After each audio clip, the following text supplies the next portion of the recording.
किसी ने मुझे एक दिन मैसेज करके पूछा कि जब मैं वीडियो डालती हूँ तो उसमें बहुत सारी बर्ड्स की चर्पिंग सुनाई देती है, बहुत सारे बर्ड्स दिखाई देते हैं। तो वो ऐसा क्या करें कि उनके गार्डन में खूब सारी बर्ड्स आए, बटरफ्लाईज आए, हनी बीज आए, तरह तरह के पॉलिनेटर्स उनके गार्डन में आए।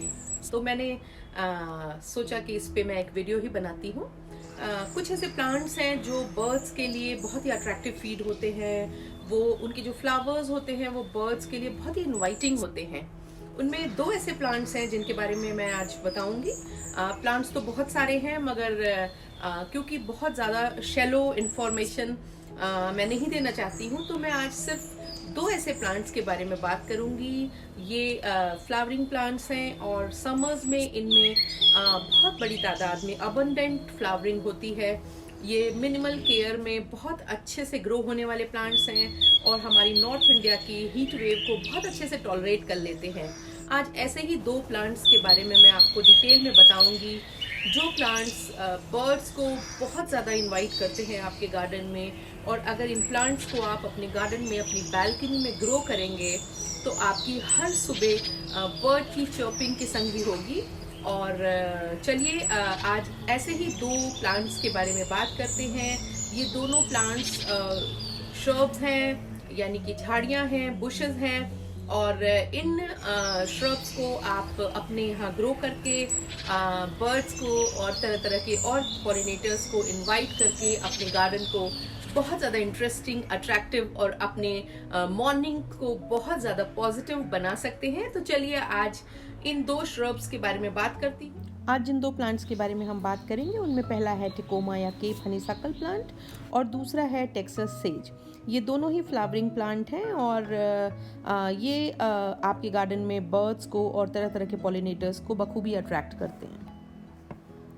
टिकोमा एक श्रब या फिर क्लाइंबर प्लांट है और इसकी दो वैरायटी आती हैं। एक तो झाड़ी नुमा या स्मॉल श्रब होती है, दूसरी क्लाइंबर होती है। ये ट्रम्पेट वाइन फैमिली का प्लांट है और इसकी तकरीबन 14 स्पीशीज़ अवेलेबल हैं, जिनमें से कुछ अमेरिका की हैं और कुछ अफ्रीकन कॉन्टिनेंट को बिलोंग करती है। और ये एक बहुत ही खूबसूरत प्लांट है और टिकोमा बर्ड्स के लिए, स्पेशली जो छोटी ब्रीड की बर्ड्स हैं जैसे सन बर्ड्स हो गई, तरह तरह के हमिंग बर्ड्स हो गए और white eyed green small birds हो गई, इन सब के लिए एक बेहद ही अट्रैक्टिव फीड होता है। अगर आपने अपने आसपास, अपने घर में, अपनी ग्रीन बेल्ट में, अपने कंपाउंड में टिकोमा को लगा रखा है तो आप के पास यहाँ बर्ड्स का आना जाना लगा रहता है और आपकी जो सुबह होती हैं वो चिड़ियों की खूबसूरत चहचहाहट से ही होती हैं, क्योंकि टिकोमा जहाँ भी लगा होता है ये बर्ड्स के लिए बहुत ही ज़्यादा इनवाइटिंग प्लांट है। और ये आपको सुबह के वक्त तो स्पेशली बर्ड्स इसके चारों ओर पार्टी करती हुई नज़र आ जाएंगी और इसके साथ ही ये बटरफ्लाईज़ के लिए, तरह तरह के बीज के लिए भी बहुत ही अट्रैक्टिव होता है। टिकोमा को केप हनीसक्कल प्लांट भी कहते हैं और इसकी बहुत सारी ऐसी वैरायटीज़ हैं जो अवेलेबल हैं और ज़्यादातर जो वैरायटीज़ हैं उनमें समर सीज़न में या स्प्रिंग में ब्लूम होता है। इन सारी ही वैरायटीज़ में फ्लावरिंग जो है वो क्लस्टर्स या बंचेस में होती है और इनके जो बेल शेप के फ्लावर हैं, ट्रम्पेट शेप के जो फ्लावर्स हैं, वो बर्ड्स को काफ़ी अट्रैक्ट करते हैं और बर्ड्स जो है वो जहाँ पे भी ये लगे रहते हैं वहाँ पर ऑफ एंड ऑन आती रहती हैं, क्योंकि ये बर्ड को एक बहुत ही बेहतरीन फीड प्रोवाइड करते हैं। टिकोमा की 4 इम्पॉर्टेंट वैरायटीज़ हैं जिनको जनरली अर्बन गार्डन में बर्ड्स और पॉलिनेटर को अट्रैक्ट करने के लिए यूज़ किया जाता है। और पहली वैरायटी टिकोमा जुबिलिएंट है। दूसरी variety Tecoma bell of fire है, इसके फ्लावर्स रेड कलर के होते हैं। तीसरी वैरायटी गॉडी चौडी टिकोमा है, इसके फ्लावर्स येलो कलर के होते हैं। और चौथी टिकोमा पिंक है, इसमें पिंक कलर के फ्लावर्स होते हैं। टिकोमा एक काफ़ी फास्ट ग्रोइंग श्रब होती है और इसकी ग्रोथ काफ़ी अगर अच्छे से सारी कंडीशंस प्रॉपर हों तो इसकी ग्रोथ काफ़ी फास्ट होती है। ऐसे में ये ज़रूरी है कि इसको बड़े पॉट में लगाया जाए। मैंने टेकोमा को 40 इंचेस और 60 इंचेस के पॉट्स में लगाया हुआ है, सो दैट कि इनको समर्स में इनको वाटर की डेफिशिएंसी भी ना हो, इनकी सॉइल में नमी भी बनी रहे और ओवर वाटरिंग भी ना हो। अगर आपके पास जगह नहीं है तो भी आप इनको एटलीस्ट कम से कम अपने बालकनी के साइज़ के अकॉर्डिंग लार्ज साइज़ के पॉट में लगाएं, या फिर अगर आपने इनको छोटे पॉट में लगाया है तो फिर आप इनकी वाटरिंग का प्रॉपर ख्याल रखें। कोमा के फ्लावर क्लस्टर्स में उगने वाले ट्यूबलर फ्लावर्स होते हैं और ये फ्लावर हनी बीज के लिए और हमिंग बर्ड्स और छोटी वैरायटी ऑफ बर्ड्स के लिए इरिस्टिबल होते हैं। और आप अगर आपके कंपाउंड में, आपके ग्रीन बेल्ट में, आपके घर में बालकनी में आपने टेकोमा लगा रखा है तो आप कंटिन्यूसली दिन भर आपको इनके अराउंड बर्ड्स घूमती फिरती दिखाई देंगी। और इसके साथ ही ये जो फ्लावर्स होते हैं इनकी जो लंबाई होती है करीबन 2 इंच के करीब होती है और ये फ्लावर मेजरली समर सीज़न में और स्प्रिंग में खिलते हैं। और इसके अलावा साल भर हल्की फुल्की तादाद में इस श्रब में फूल खिलते रहते हैं, मगर इनकी जो मेजर फ्लावरिंग होती है वो मई जून के मंथ में होती है। इसलिए ये फ्लावरिंग प्लांट आपके लिए इसलिए भी इम्पॉर्टेंट है क्योंकि समर्स में जब हमारे गार्डन में फ्लावर्स इतने ज़्यादा नहीं होते हैं, टेकोमा उन फ्लावर्स की कमी तो दूर करते ही करते हैं। इसके अलावा और बहुत सारे ऐसे पॉलिनेटर्स के वजह से आपके बगीचे को, आपके गार्डन को अट्रैक्टिव भी बनाए रखते हैं। टेकोमा एक समर हार्डी प्लांट है और ये इसको एक वेल ड्रेन्ड लोमी सॉइल की ज़रूरत होती है। इसकी सॉइल बनाने के लिए आप इक्वल प्रोपोर्शन में नॉर्मल गार्डन सॉइल, सैंड और ऑर्गेनिक मैन्योर, वो काउडंग या वर्मी कंपोस्ट, किसी को भी इक्वल क्वांटिटी में मिला करके और इसका पॉटिंग मिक्स तैयार करें और इसको उसमें लगाएं। और इसकी सॉइल वेल ड्रेन्ड होनी चाहिए, उसमें पानी अच्छे से ड्रेन हो जाना चाहिए सो दैट कि पानी की लॉगिंग ना हो। वाटर लॉगिंग नहीं होने से फिर टेकोमा की ग्रोथ पर असर नहीं पड़ता है, मगर अगर वाटर लॉगिंग होने लगेगी तो टेकोमा की ग्रोथ हैम्पर होगी और आपका प्लांट कई बार अच्छे से ग्रो नहीं करेगा और उसकी फ्लावरिंग पे भी इम्पैक्ट होगा। इसके अलावा टेकोमा कोस्टल सॉइल में भी काफ़ी अच्छी इसकी परफॉर्मेंस रहती है। कोस्टल एरियाज़ के लिए भी ये एक अच्छा प्लांट है। टेकोमा एक समर हार्डी पेरेनियल प्लांट है और इसकी क्योंकि ये समर्स में इसमें फ्लावरिंग होती है, इसलिए फ्लावरिंग के लिए इसको 6 से 8 घंटे की धूप ज़रूरी है। और अगर इतनी धूप उसे मिलती है तो ये बहुत ही अच्छे से ये प्लांट फ्लावरिंग करता है। और अगर आप के पास 4 या 5 घंटे की धूप आती है तो भी आप टेकोमा को लगा सकते हैं और इसमें फ्लावरिंग भी होगी, मगर उतनी ज़्यादा क्वांटिटी में फ्लावरिंग नहीं होगी जितनी क्वांटिटी में फ्लावरिंग इसको पर्याप्त इसकी रिक्वायरमेंट के अनुसार धूप मिलने से होती है। ये प्लांट आपकी मई जून की तेज़ धूप को बहुत अच्छे से टॉलरेट करता है और ऐसे सीज़न में भी ये प्लांट की जो लीव्स होती हैं वो लश ग्रीन बनी रहती हैं। और अगर आपको अपनी सराउंडिंग्स हरियाली से, ग्रीनरी से भरपूर चाहिए तो आप टेकोमा को ज़रूर लगाएं।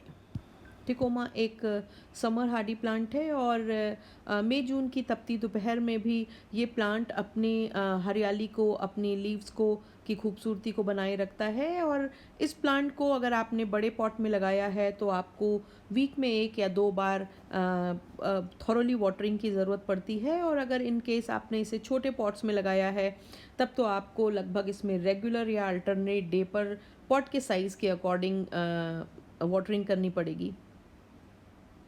अदरवाइज़ ये प्लांट बहुत ज़्यादा मॉइस्ट सॉइल पसंद नहीं करता है। अगर सॉइल कंटिन्यूसली मॉइस्ट बनी रहेगी और उसमें वाटर लॉगिंग होगी तो टेकोमा पे पहला असर तो ये होगा कि इसकी लीव्स जो होंगी वो काफ़ी बड़ी तादाद में होती जाएंगी और ग्रीन होती जाएंगी।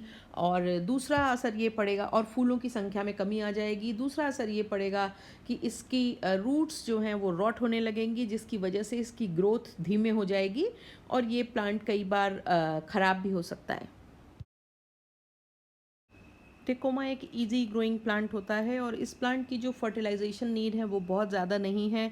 इनफैक्ट ज़्यादा फर्टिलाइजेशन से इसमें फूलों में इसके कमी आ जाती है और फोलिएज की ग्रोथ काफ़ी बढ़ जाती है। इसलिए आप करीबन 2 महीने 2.5 महीने पे एक बार इसको कोई अच्छा लिक्विड ऑर्गेनिक मैन्योर दे दें, या फिर काऊ डंग मैन्योर या वर्मी कंपोस्ट को इसमें डालें, और आप उसको पानी में घोल करके भी डाल सकते हैं, सो दैट कि वो जल्दी से जल्दी प्लांट्स को मिल जाए। और इसके अलावा अगर आपको ऐसा लगता है कि आपके टेकोमा में फ्लावरिंग उस क्वांटिटी में नहीं हो रही है जिस क्वांटिटी में होनी चाहिए, थोड़ी मात्रा में या तो उसमें बोन मील ऐड कर सकते हैं, या फिर उसमें थोड़ी मात्रा में, ये लगभग 1 चम्मच के करीब पोटाश यूज़ कर सकते हैं, या 4-6 ग्रान्यूल्स साइज़ के, पॉट के साइज़ के अकॉर्डिंग डीएपी के यूज़ कर सकते हैं। मगर ये एक बहुत ही ईजी टू मेंटेन प्लांट है, इसलिए इसको बहुत ज़्यादा केमिकल फर्टिलाइज़र इसमें डालने की वैसे कोई ख़ास ज़रूरत होती नहीं है।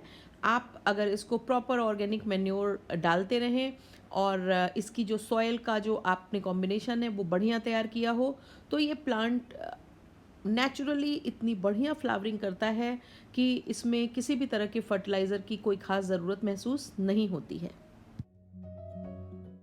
टेकोमा का जो प्रोपेगेशन है वो 2 तरीक़ों से हो सकता है। इस प्लांट में फ्लावरिंग के बाद पॉड्स लगती हैं, और उन पॉड्स को आप प्लांट में ही ड्राई होने दें। जब ये पॉड्स पूरी तरह ड्राई हो जाएं तो इन पॉड्स के ड्राइड सीड्स को आप कलेक्ट कर लें। फिर इन ड्राई सीड्स को वर्मिकुलाइट या पीट मॉस के में लगा करके, और उसको किसी डार्क एरिया में रखें। उसकी जो सॉयल है या जो मीडिया है जिसमें आपने सीड्स लगाए हैं, उसमें वो मॉइस्ट तो होनी चाहिए, मगर उसको बहुत ज़्यादा गीला नहीं होना चाहिए, अदरवाइज़ सीड्स के सड़ने का खतरा हो जाता है और सीड जर्मिनेट नहीं होते हैं। उसके बाद जब ये अंधेरे डार्क एरिया में आपने इनको रख दिया होता है, उसके बाद जब इनमें स्प्राउट्स निकल जाएंगे, फिर आप इनको, जब ये करीबन 2 इंच 2.5 इंच के करीब इनकी के बेबी प्लांट्स हो जाएं, तब आप इनको ला करके धीरे धीरे धूप से एक्सपोज़र कराएं, और इनको जिस प्लेस पे आपको लगाना है उस प्लेस पे, उस पॉट में इनको लगा करके 1-2 दिन के लिए शेडी एरिया में रखें। उसके बाद आप इनको सनलाइट में ला करके वापस रख दें, और फिर ये धीरे धीरे ग्रो होने लगते हैं। दूसरा तरीका स्टेम कटिंग है। स्टेम कटिंग का तरीका ये है कि इनकी किसी भी हार्ड या वुडी स्टेम को आप निकाल लें, और ये जो स्टेम की लंबाई है 2 से 4 इंच होनी चाहिए। इसको काटने के बाद इसको भी वर्मिकुलाइट या पीट मॉस के से भरे हुए पॉट में इस आपको अपने टेकोमा प्लांट की समय समय पर रीपॉटिंग और प्रूनिंग करनी चाहिए, खासकर यदि अगर वो छोटे गमले में लगा हुआ है तो फिर इस बात का ध्यान रखना है। ल्यूकोफिलम फ्रूटेसेंसिस या टेक्सास सेज एक अमेरिका की टेक्सास और उसके आसपास के एरिड और डेजर्ट एरिया में, और इसके साथ ही मेक्सिको के एरिड एरियाज़ में उगने वाला एक वाइल्ड प्लांट है, और जो कि इन सारी एरियाज़ में वाइल्ड एनिमल्स और बर्ड्स को रहने के लिए शेड देता है, और इसके साथ ही साथ वहाँ पे जो डेज़र्ट की लूज सॉइल होती है उसको बांधे रखने के लिए, उसको स्टेबलाइज करने के लिए ये वहाँ पर ग्रो होता है। और ये एक बहुत ही ड्रॉट टॉलरेंट प्लांट है, जो कि उन एरियाज़ के लिए बहुत ज़्यादा यूज़फुल है जहाँ पर कि हीट और कोल्ड दोनों तरह के डेज़र्ट टेम्परेचर एग्जिस्ट करते हों। और ये प्लांट एक बहुत ही खूबसूरत प्लांट है। इसके जो फ्लावर्स होते हैं वो काफ़ी खूबसूरत होते हैं।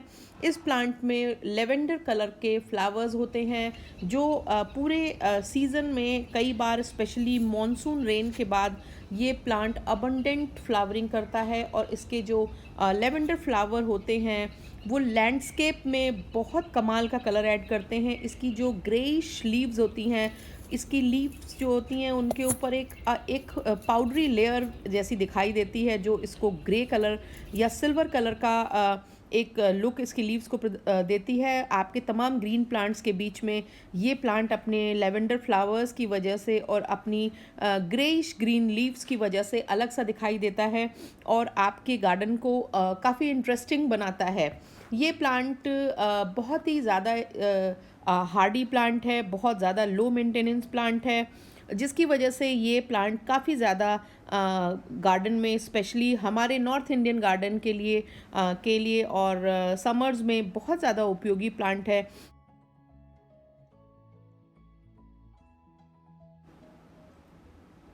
इस प्लांट में फ्लावर्स लेवेंडर कलर के होते हैं, और इनका जो कलर होता है वो समर्स में बहुत ही सूदिंग और बहुत ही खूबसूरत लगता है। इसकी जो फ्लावर्स होते हैं उनका अलाइनमेंट इसके स्टेम के चारों तरफ होता है। इसका मतलब ये है कि ये इसके स्टेम में गुथे हुए इसके फ्लावर्स होते हैं और एक सीज़न में इसमें कई बार फ्लावरिंग होती है। स्पेशली मॉनसून के बाद तो इस प्लांट में फ्लावर्स की झड़ी सी लग जाती है और ये अपने कलर की वजह से, अपने लीव्स के कलर की वजह से, अपने फ्लावर्स के कलर की वजह से आपके गार्डन में, आपके गार्डन के लैंडस्केप में काफ़ी इंटरेस्टिंग कैरेक्टर ऐड करता है।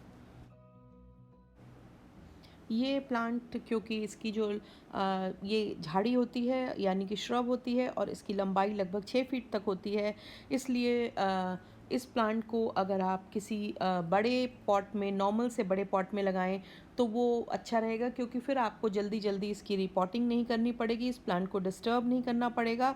हाँ, बस एक बात का ख्याल रखें कि पॉट को अगर आप चूज़ कर रहे हैं तो सीमेंट के या मिट्टी के यानी कि टेराकोटा के पॉट को यूज़ करें, क्योंकि उन पॉट्स में जो है पानी रिटेन नहीं करता है और वहाँ उनसे पानी आसानी से उनमें एब्जॉर्ब हो जाता है। और इस प्लांट को ग्रो करने के लिए, अच्छा परफॉर्म करने के लिए सॉयल का ड्राई होना काफ़ी ज़रूरी है, इसलिए इसमें पॉट चुनते समय इस बात का खास ध्यान रखें। टेक्सास सीज एक डेजर्ट प्लांट है, इसलिए इसकी जो सॉयल है इसको कोई ख़ास बहुत ज़्यादा न्यूट्रिटिव सॉयल की तो ज़रूरत नहीं होती है, पर इसकी सॉयल जो है वो वेल ड्रेन्ड होनी चाहिए, लोमी होनी चाहिए, उसमें सैंड जो है वो अच्छी क्वांटिटी में होनी चाहिए, सो दैट कि इस प्लांट की सॉयल मॉइस्चर को होल्ड ना करे, क्योंकि इस प्लांट के लिए सॉयल की रिक्वायरमेंट ड्राई सॉयल है। सॉयल का सूखा होना काफ़ी ज़रूरी है इस प्लांट के अच्छे ग्रोथ के लिए और इसमें अच्छी फ्लावरिंग के लिए, इसलिए इस बात का ख़ास ख्याल रखें कि इस प्लांट की जो सॉयल है वो वेल ड्रेन्ड हो। और वेल ड्रेन्ड नॉर्मल जो हमारे यहाँ पॉटिंग सॉयल है, नॉर्मल लोमी सॉयल, वो इस प्लांट के लिए मुफीद है। बस उसमें आप सैंड की क्वांटिटी अगर थोड़ी बढ़ा लें तो वो इस प्लांट की ग्रोथ के लिए अच्छा होगा।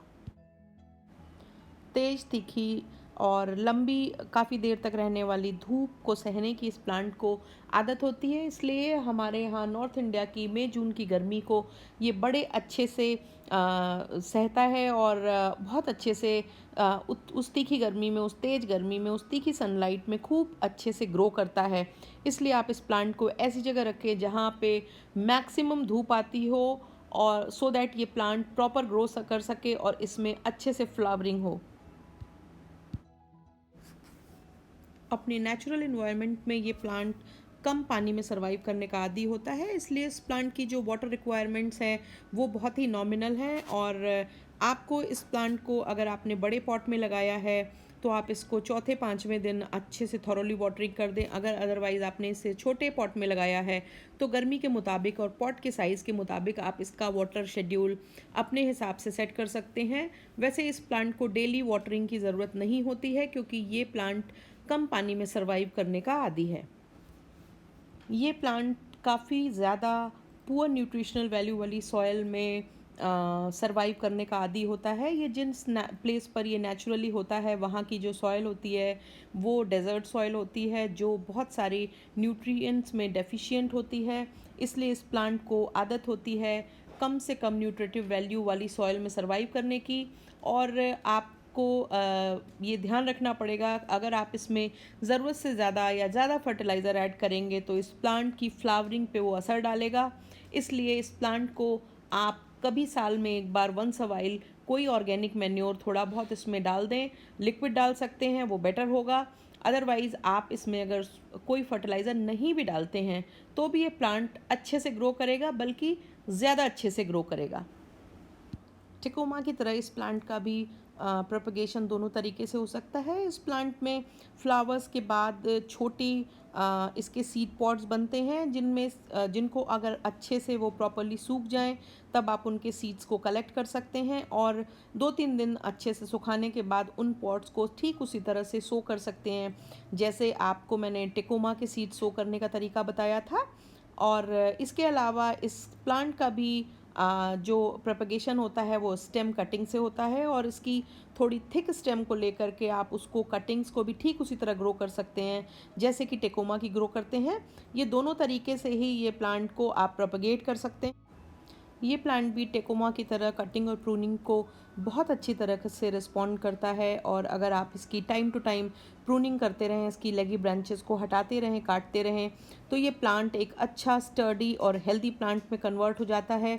और अगर प्रॉपर कटिंग की जाए तो इसमें फ्लावरिंग की क्वांटिटी भी काफ़ी ज़्यादा बढ़ जाती है। आगे आने वाले वीडियोस में मैं आपको और भी कुछ ऐसे प्लांट्स के बारे में जानकारी दूंगी जो प्लांट्स आपके गार्डन में समर्स में बहुत अच्छे से ग्रो करेंगे। मई और जून की हीट को वो अच्छे से टॉलरेट कर सकते हैं, और साथ ही साथ आपके गार्डन में बर्ड्स को इनवाइट करते रहेंगे और आपके गार्डन को चीयरफुल और हैप्पी बनाए रखेंगे।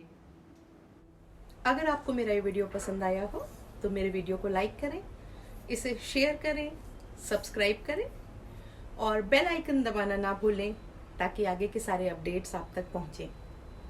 Thank you very much.